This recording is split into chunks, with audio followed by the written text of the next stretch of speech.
trying to sit here while I heard you thinking about it, and I don't remember. I think maybe 3 times. I don't know. How about you as a tourist? Either one of y'all as a tourist? My grandmother had a great love of Disneyland, and every year, once a summer, we went. And one year, I went with my great grandmother, my grandmother, my mother, and my grandfather, and my siblings, and it was a full day.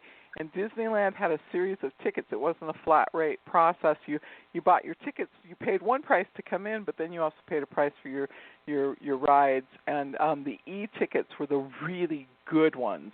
Those were the good rides. And those, of course, those little ticket stubs went first. And then the ones that were not as exciting were the A tickets. And my family always saved the tickets from one year to the next year. And when you got there, there was a whole explanation. If you had a ticket from this year, it started out as a C ticket, but this year it was only worth a B ticket.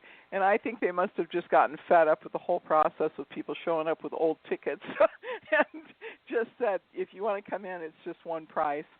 And that's the way it is today. But yes, once a year I went there.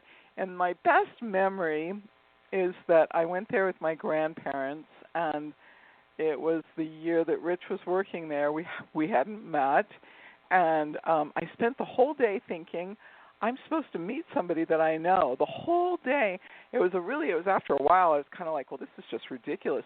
But I spent the whole day thinking, oh, this is the day that I meet somebody that I know. And I always thought it was funny when later I found out that Rich was working there, of course, that summer when I went as a teenager and visited.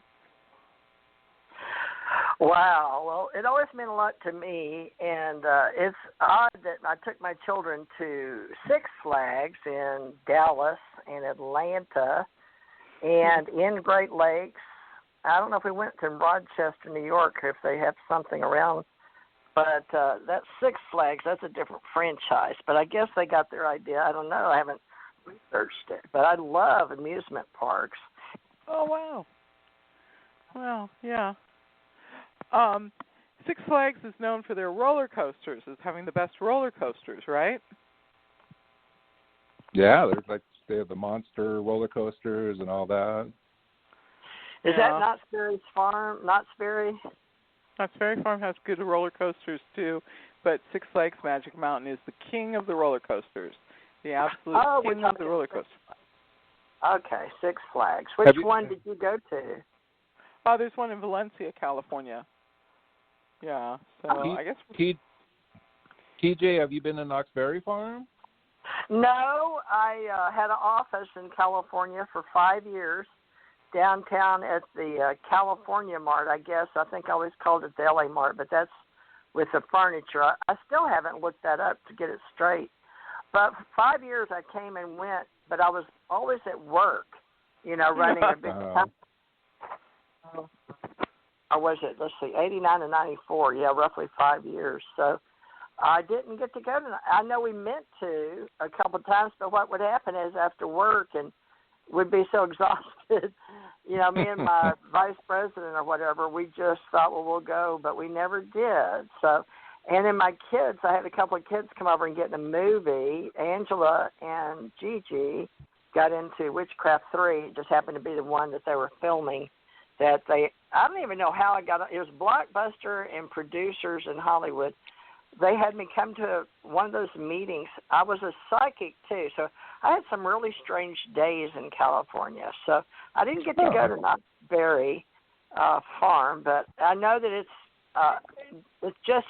not as big as Disneyland, though, right? No, it's not as expensive either. It's California's #1 amusement park. So I looked up on my phone, and California Mart is the one for clothing, and LA Mart is the one for home furnishings. So California Mart then is where I had my office. Right, and that's a strange part of downtown LA. So yeah, it is. I saw a shooting in the day. I did. I mean, people drive by, and I'm in a Cadillac too, at a coming up on a drive-by shooting, boom, boom, with guns hanging out, and my poor little Japanese vice president was freaking out, and I was I just taking it like, I guess this is just L.A. I don't know, but I just sat there and watched it happen. It was like, I looked to see if there was some movie, like some of those booms and on the set, type of filming. I thought, well, maybe I said, no, we're not on I don't see anybody filming. That was real. Cars driving by with guns hanging out going boom, boom, boom. I was like, wow. But you're right. It was quite interesting downtown. And that was 89 to 94. I already said that, didn't I? That's a different time. But, I always tell people it's not so unusual that I work as a psychic in California. It's unusual that I figured out how to make a living at it. In California, there's a lot of there's a whole movement here in California. So it's not that unusual. It's kind of like part of life. Everybody in California has somebody that they've used or their family has used for a consultation, whether it was astrology or it was getting a reading or planning a date for a wedding. But those are, it's more accepted, I think, in California, Southern California in particular. Northern California is very accepting of psychics, but they're a little bit more quiet about it. They're just a little bit more, they say it's a difference of, Northern California has, I never can remember if it's yin. One is the female side and one is the male side of the energy, of the Tao energy, but I don't know. Well, so can we talk about that on your show tonight? Because, go ahead, Rich. Yeah, go. Can we ask a question? How would someone go and find a reputable psychic? Because in California, we have all the psychics that have the hands in the window for a $10 palm reading. So how does someone go about finding a reputable psychic? That's a good question. So Dick Sutphin, who was really kind of in the 90s, the 80s and 90s, he's still working. He's in Sedona, and he worked a lot in Hawaii during the 80s and 90s. He said that you never go to a red palm reader, and it's funny because one of my web pages has like that symbol on it. But on the storefronts, on the boulevard, there are a neon light that has a red light in it, and that's a different. That's not like going to a psychic. That's a different type of. That's a different type of work. So finding a reputable psychic is an interesting process. I think the best thing to do is to find somebody who goes to psychics and ask them. There's this woman friend I have, and her name is Sharon, and she really loves psychics. Ronald Reagan's psychic was living in Malibu, and she was doing psychic readings, and this was in the 80s. And believe it or not, she only charged $50 for a reading. There was no time frame on it. You went to her, you paid her your $50, and you got your reading. And she was probably one of the top California psychics at one point. Sylvester Stallone, Sylvia Brown, Elizabeth Kubler-Ross, Carolyn Mays, all of these people have worked as psychics, and they started out before they became well-known and well-published. They all started out in California. So California, we also have the Manly P. Hall Center where you can learn tarot card reading, among other things. But there's centers here. I think there's probably more centers for learning how to become a psychic. But I think the best thing is to find somebody who you like and ask them if they had used a psychic and who would they recommend. And I can't tell you how many people I've met that met me at a party, and that's just how they got introduced to doing it. And I think that's kind of a great thing, because if you can meet somebody and get a reading that's 3 to 5 minutes, you kind of get an idea if you want more information. So I don't actually have talking to your friends and family members that have gone to psychics. That's the best way. That's what I always was told. That I'd say, "How did you hear about me?" And they'd say, "A friend told me." At least while I was doing it in Kentucky. Now in Hawaii, I had a big spiritual community, so we all got to meet each other. And then we had one of my girlfriends had a big thing with these little bungalow-looking chairs in Hawaii, a strip in Waikiki, where all the tourists came, and they made money off of the tourists that came in there. And, of course, I was studying, but And I think when I was in Houston, you had to go to a bookstore. And then when I was in Hawaii, I worked at 3 different bookstores, even though I was still a president of a company and I was still in the Navy. I don't know how I got around to doing everything I did. It amazes me now because I'm old now. I'm a very old soul in a young 68-year-old body. Oh, I like that.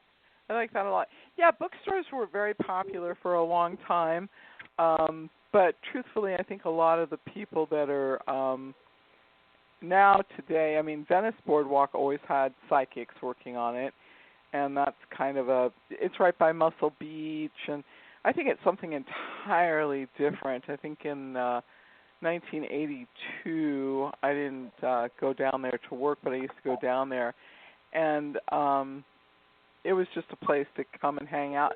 And you could take and be a psychic and set up a card table, and you could go down there and you could do readings. You put a little cardboard sign in front of it, and it said $20. Thank God I never had to do anything like that. But generally speaking, psychics that are, hardworking and talented, they're able to work out of their homes. So, yeah, there is kind of an interesting pecking order to, I call them kitchen psychics. There's kitchen psychics in California.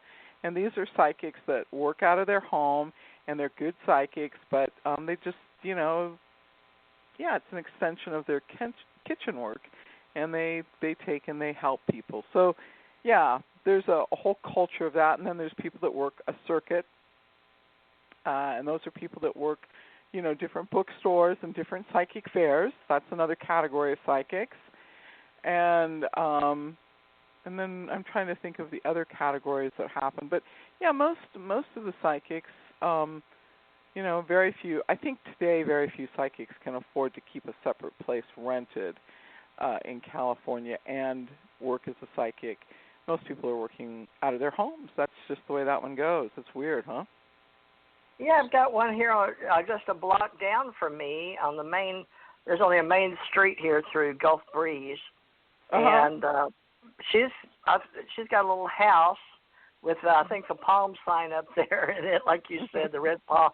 But I've never met her. But when I set up my Google business for psychic ascension psychic, I started getting a lot of calls. They'd always ask me if I knew her or knew about her because they could see us on the map together. And I thought, well, wow, this new industry with phones, people can see where you are if they want to come to your house. But we're all in virtual reality now. So I guess, Rich and you both. I don't know, Rich, I've got up here, but now I can't see it because my computer, since I told you guys I direct called in, I don't think I'll do that in the future. I think I'll go back to my old way of calling in and getting direct line because I've lost the control of my computer and it's gone dark. So, and I can't control it because I'll knock us off. So I've just got to let it sit here and do its thing in the dark.